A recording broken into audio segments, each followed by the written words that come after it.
Nilinaw ng palasyo na hindi co-ownership ang gustong iparating ni Pangulong Duterte nang ipahayag nito na welcome sa kanya ang joint exploration sa West Philippine Sea.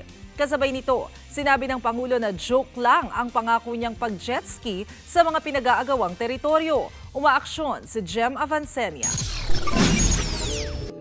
Kahit walang sapat na gamit, handa pa rin daw sumabak sa gyera ang Pilipinas laban sa anumang bansang makikialam ng walang permiso sa Philippine Rice.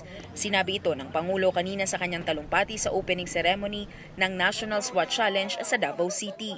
If anybody, any country for that matter, would say that they would want to try an experiment there without our permission and worse, begin exploration talks there dito sa Benham or Philippine Rice, hindi talaga papayag.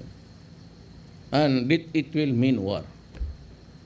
Nandoon na yung mga Marines. Huwag kayong matakot. Kasali ako doon.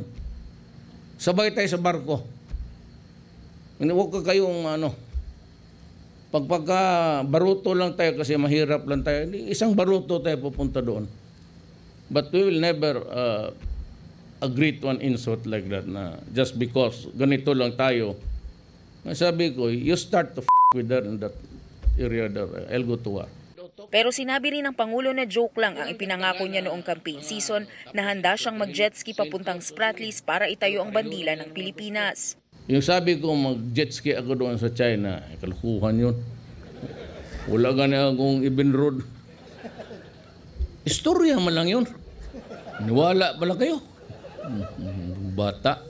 Paglilinaw naman ng palasyo, hindi raw co-ownership ang ibig sabihin ng Pangulo sa pinag-uusapang joint exploration kasama ng China sa West Philippine Sea.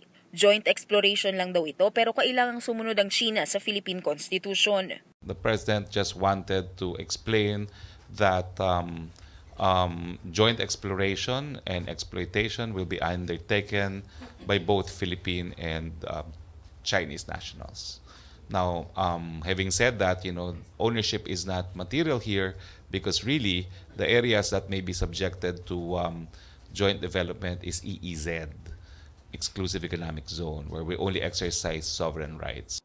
Nakikita kasing paraan ng Administrasyong Duterte ang joint exploration bilang practical solution sa pagharap sa isyu ng West Philippine Sea. Joint exploration is exactly what it is. It's a practical solution for the Filipinos to utilize natural resources without having to deal with the contentious conflicting claims to territories.